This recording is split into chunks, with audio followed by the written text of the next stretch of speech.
Hi friends, my name is Emily and welcome to the start of a spooky autumnal reading vlog. Today is very appropriately raining. It's raining hard. It's been raining all day. The book that I am going to start this vlog with is Lakewood by Megan Giddings. Megan Giddings is a woman of color writing horror. I know nothing about it other than it's by a woman of color, and that is and that it's considered horror.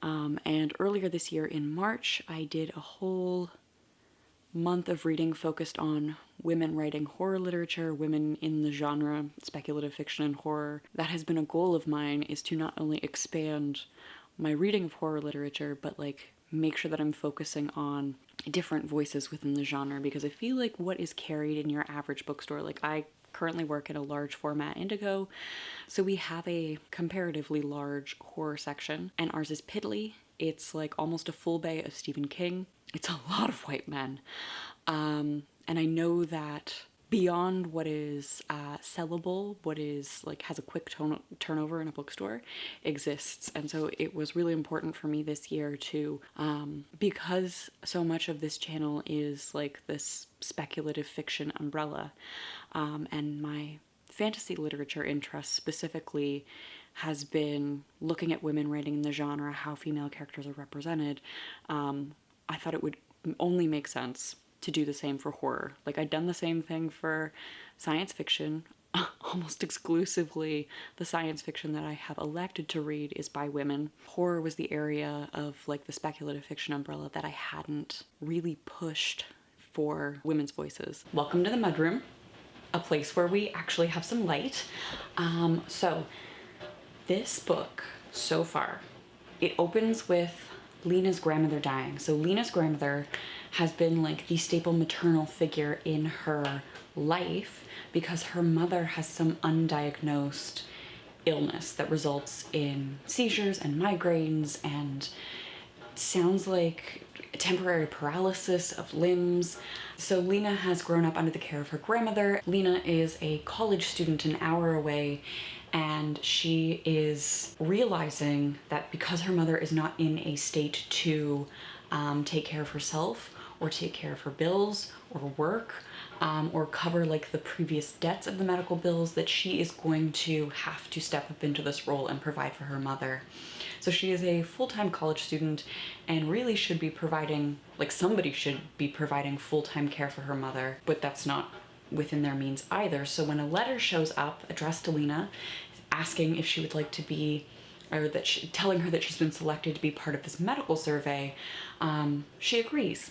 And so she fills out this application that is super invasive. The upside to like losing all of your privacy and like a lot of like your personal identity information is that you will be compensated. You have living accommodations, and I believe there's medical coverage included in it as well. It's like this huge big deal, but it requires the utmost of secrecy. She has to sign an NDA before they will tell her what is being medically researched about her. And that's kind of where I'm at. Things are escalating from there. And like the moment that I saw the letter for medical research, I got like the worst feeling in the pit of my stomach for Lena. Okay, so both batteries are dead, so we're switching to my phone. So this medical study looked at 600 black men with syphilis and 200 black men without syphilis, and they studied the effects of syphilis on these men, and they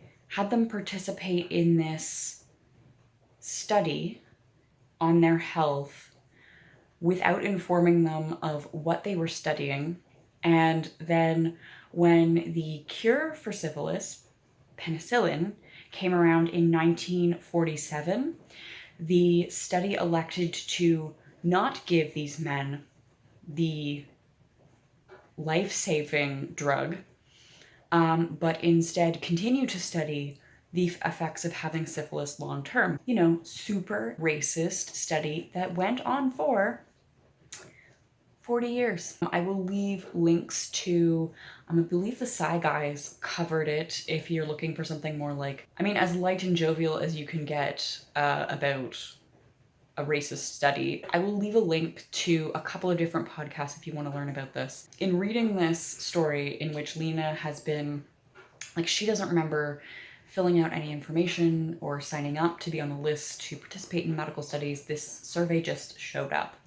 And like it's clearly targeting her because she is desperate.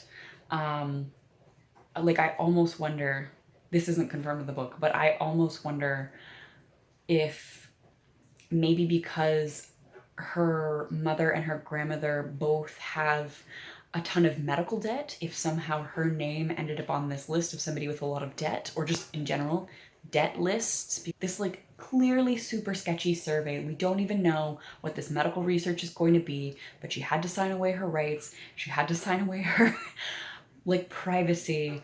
And in phase 2 of the interview, she had to turn over her cell phone and they patted her down. And like every step of the way, I just like, I can totally see how like she has no options. The system is set up to fuck her over. So in the middle of this spooky reading vlog, reading Lakewood, I had to take our car in to the mechanic. And so this basically involved me leaving the car and then walking around a neighborhood. And it was an absolutely breathtaking morning. The fog had rolled in off the lake and just the sun coming through it. It was so beautiful. And so I've inserted that clip in here for you now. And I want to take this time to talk about what am I doing at this moment. So in addition to moving to a new house, I have recently got a new job. I mean, I just posted the Indigo employee Q&A on the same day that I received and accepted the job offer from Q4 Inc. I fully didn't plan on doing that. It just sort of, the opportunity arose and I took it. This is a work from home job. It's a full-time job. Benefits are included. I don't have to pay into these benefits. They're just included. Indigo is very front-facing. And during the pandemic, that's not really what you want. And I know that in Ontario, they're really pushing hard to not have another shutdown during the Christmas season, because that will absolutely destroy a lot of businesses. But we don't know what January looks like. And as a new homeowner, I decided that the smartest thing to do was to take this job opportunity and allow my time with Indigo to come to an end. Kind of appropriate for fall, really. Change of season, you know, we're sort of at the at least for Canadians, we're sort of at the end of the nice weather, the beginning of the shit weather. And so, yeah, aligning with the change in the season is a change in my job, and it has been really hard. I was super emotional about leaving the team at Indigo. It's been difficult starting at Q4, doing onboarding from home, like not getting to meet a lot of these people in person and just have those casual chit-chatty conversations. A lot of things are via Zoom training, screen sharing. So yeah, it's been a weird time, and my whole routine is broken. I never quite got the routine back. In the chaos of like packing up a life and moving and finding a new routine here, now I am finding another new routine. So it's been hard, but yeah, I just wanted to pop in and let you folks know what was happening in the middle of this vlog. So back to my past self.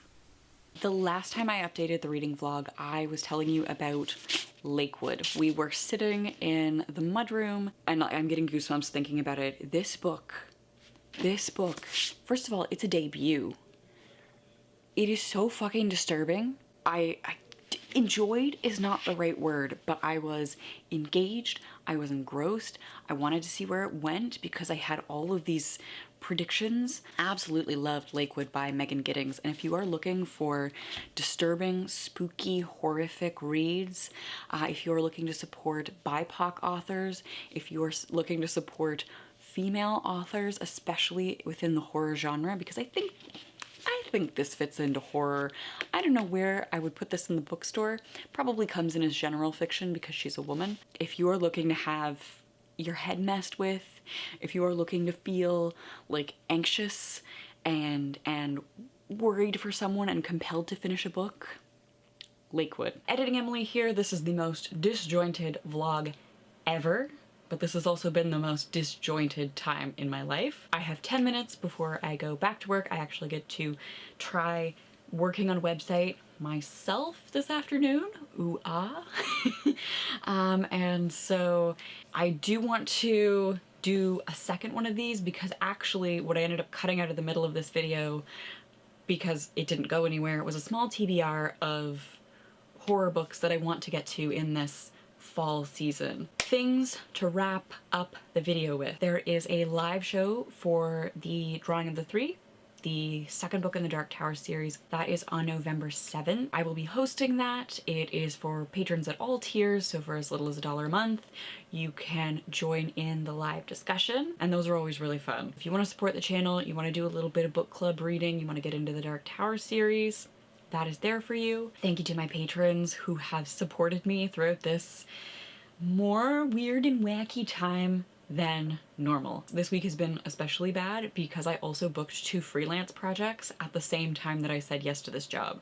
So I'm being paid to prioritize that content over this content. So I just thank you from the bottom of my heart for supporting me throughout this weird time. I'm hoping November looks much more normal now that I know that I don't have to take freelance work on because I have a job with Q4 that's not going to disappear if they close down non-essential businesses again. The pressure to take on freelance work is off.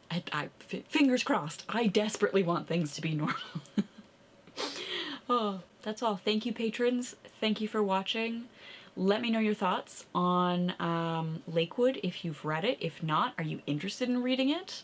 And if you have any horror recommendations for specifically women of color, that would be great.